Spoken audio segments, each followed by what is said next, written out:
ঠাম্মির মিথ্যে ধরা পড়তেই রেগে গেল দ্রোণ। সম্পূর্ণ জানতে ভিডিওটিতে একটি লাইক করে দেখতে থাকো। গল্পের শুরুতেই দেখা যায় চিনি আর দ্রোণ দুজনে এক ঘরে ঢুকে দরজা দিয়ে দেয়, যেটা দেখার পরে প্রচণ্ড রেগে গেছে অপালা। অপালা তখন বলে, শেষ পর্যন্ত আমার মুখের ওপরে এইরকমভাবে দরজা দিয়ে দিল চিনি। না না, এইরকমভাবে তো চলতে পারে না, এর একটা ব্যবস্থা আমাকে করতেই হবে। কি করি আমি এখন? কি করে ওদেরকে আলাদা করব? আমি ওদেরকে ডাকবো, কিন্তু আমি ডাকলেই বা দরজা খুলে দেবে কেন? ওরা তো সেরকম মানুষই না যে আমি ডাকলেই দরজা খুলে দেবে। কিছু তো একটা গন্ডগোল হচ্ছে। না, আমাকে কিছু একটা করতেই হবে।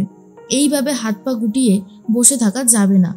এর মধ্যেই অপেক্ষা করতে থাকে অপালা আর বলে, ঠাম্মি তো বলেছিল ওদেরকে আলাদা করবে, আর 10টা মিনিট দেখি। কখনো আগুনকে আর ঘিকে একসাথে রাখতে নেই, দাও দাও করে জ্বলে উঠবে। কি যে হবে কে জানে। আমার কেন জানি না মনে হচ্ছে চিনি নিশ্চয়ই কোনো একটা প্ল্যান করবে। এরপর চিনি দ্রোণকে বলে, ছোট মালিক, আপনি বিছানার উপরে শুয়ে পড়ুন, আমি নিচে বিছানা করে শুচ্ছি। তখনই ছোট মালিক বলে, চিনি তুমি ওপরে শুয়ে পড়ো, আমি নিচে শুচ্ছি। কিন্তু চিনি তখন বলেন, না না, ওরে বাবারে, এটা হয় নাকি? তাই আমি নিচে ভালো করে বিছানা করে শুচ্ছি, কোনো অসুবিধা হবে না। দ্রোণ তখন বলে, ঠিক আছে, আমি তোমাকে বিছানা করে দিতে সাহায্য করছি, তুমি যাও বাথরুমে গিয়ে ড্রেসটা চেঞ্জ করে নাও, ফ্রেশ হয়ে এসো। তখনই চিনি বলে, হ্যাঁ আমি এক্ষুনি যাচ্ছি। এই বলেই চিনি ভেতরে চলে যায়। আর অন্যদিকে দেখা যায় দ্রোণ ভালো করে অনেক জিনিস পেরে দিয়েছে আর বলে, নাও এগুলো আমি আলমারি থেকে পেরে দিয়েছি, এগুলোকে দিয়ে তোমাকে বিছানা করতে হবে। এরপর চিনি আর দ্রোণ দুজনে মিলে বিছানা করতে শুরু করেছে। চিনি তখন বলে, ছোট মালিক, হয়ে গেছে, আর লাগবে না, বাকিটা আমি নিজেই করে নিতে পারবো। এরপরে দ্রোণ বলে, আচ্ছা চিনি, অসিতা সোমকে তুমি আগে কখনো দেখোনি তাই না? তখনই চিনি বলেন, না ছোট মালিক, অসিতা সোমকে আমি আগে কখনোই দেখিনি।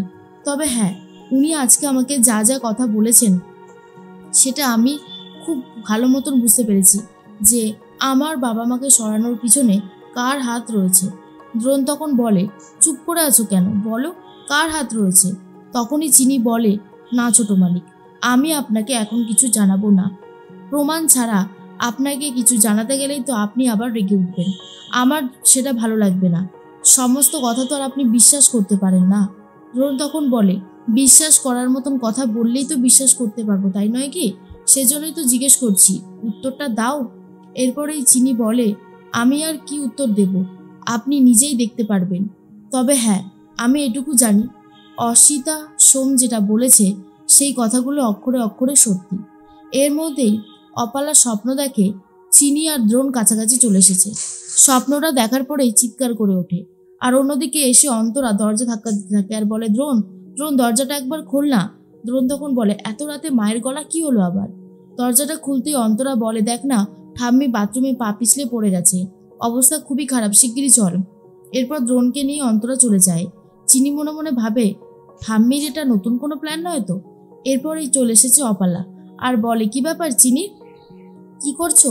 ও বাবা, ওপরও ফাঁকা নিচেও ফাঁকা, আজকে ঘরটাও ফাঁকা। তোমার যেখানে ইচ্ছে তুমি ঘুমিয়ে পড়ো, কারণ আজ তো আর দ্রোণ তোমার কাছে আসবে না, তাই না? দ্রোণ তোমার কাছে কখনোই আসবে না, দ্রোণ শুধুমাত্র আমার, এই কথাটা মনে রেখো। চিনি বলে, সত্যি আপনি যে এত লোভী সেটা আমি ভাবতেও পারি না।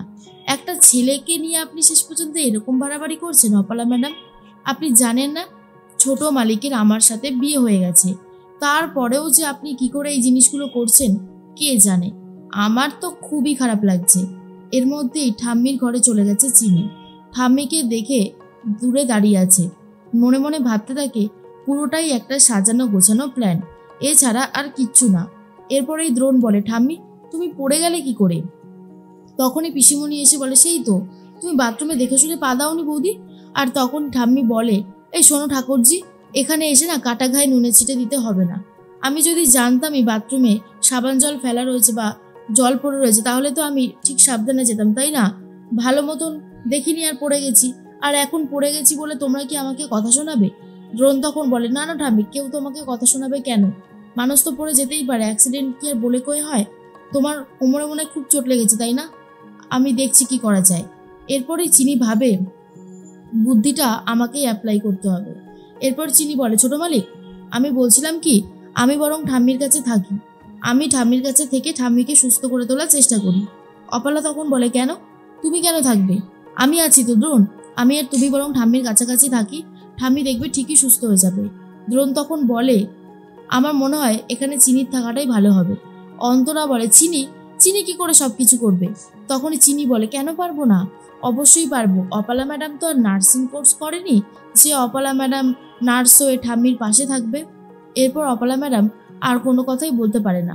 তখনই ছোটকা মনে মনে বলে, বেশ হয়েছে, অপালাটার সব কিছুতে বাড়াবাড়ি, বাড়াবাড়ি না করলে যেন পেটের ভাত হজমই হতে চায় না। আমাদের চিনি আছে তো, আমাদের চিনি যখন রয়েছে সব কিছু চিনি সামলে দেবে, আর সেটা আমরা খুব ভালো মতন জানি।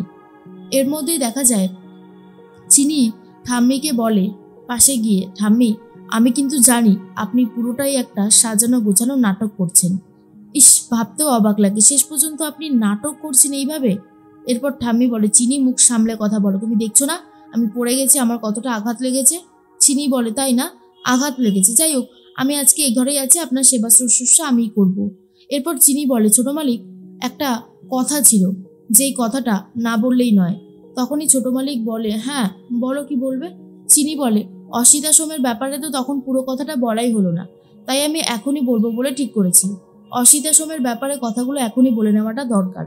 অসিতাশ্রম যেভাবে বলেছে না, শুনলে আপনিও অবাক হয়ে যাবেন। আমার বাবা মাকে সরানোর পিছনে যার হাত রয়েছে সে আর কেউ নয়, সে এই বাড়িরই কেউ একজন সদস্য। আর এটা শোনার পরেই দ্রোণ তখন চমকে যায়, বলে, কি বলছো চিনি? চিনি তখন বলে, হ্যাঁ আমি একদম ঠিক কথাই বলেছি, কোনো ভুল কথা বলিনি। আর এর মধ্যেই তখনই দ্রোণ বলে, আমি ভাবতেও পারছি না আমাদের বাড়ির কেউ।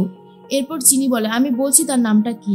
আর তখনই ঠাম্মি এসে বলে, চিনি মুখ সামলে কথা বলো, তুমি কোনো প্রমাণ ছাড়া আমার বাড়ির সদস্যদের ওপর এভাবে দাগ লাগাতে পারো না, সেই অধিকার তোমার নেই, বুঝতে পেরেছ? চিনি তখন বলে, ছোট মালিক, আপনি নিশ্চয়ই খেয়াল করেছেন ঠাম্মি এখানে গুটি গুটি পায়ে হাঁটতে হাঁটতে চলে এসেছে। যেই ঠাম্মি নাকি উঠতে পারছিল না, সেই ঠাম্মি আপনার সামনে হাজির হয়ে গেছে, এবারে কিছু বলুন। দ্রোণ বলে, ঠাম্মি এইসব মিথ্যে কথা কেন বলছো তুমি? কথায় কথায় মিথ্যে প্রমাণিত হচ্ছে। তারপরে চিনির বাবা মাকে নিয়ে এত বড় ষড়যন্ত্র কিসের জন্য? আমার তো কিছু মাথায় ঢুকছে না। আমি খুব ভালো মতন বুঝতে পারছি চিনির বাবা মাকে সরানোর পিছনে সত্যিই এই বাড়ির কারোর হাত রয়েছে। সেটা হতে পারে তোমার হাত, না হলে কেনই বা এমনটা করবে তুমি? তোমার এই কাণ্ডগুলো দেখে আমার খুবই অবাক লাগছে। তুমি এত রাতে সবাইকে ব্যতিব্যস্ত করে তুলেছ, অথচ তোমার কোনো চোটই লাগেনি। তুমি কি ইয়ার্কি পেয়েছো ঠাম্মি? আমি বুঝতে পারছি কিছু একটা গন্ডগোল আছে, তাই আমি বলছি ঠাম্মি, আমি চিনিকে সাহায্য করব। চিনির বাবা মাকে যে সরিয়েছে তাকে আমি খুঁজে বার করব, অতীতে কোন ইতিহাস লুকিয়ে রয়েছে সেটাও আমি খুঁজে বার করব।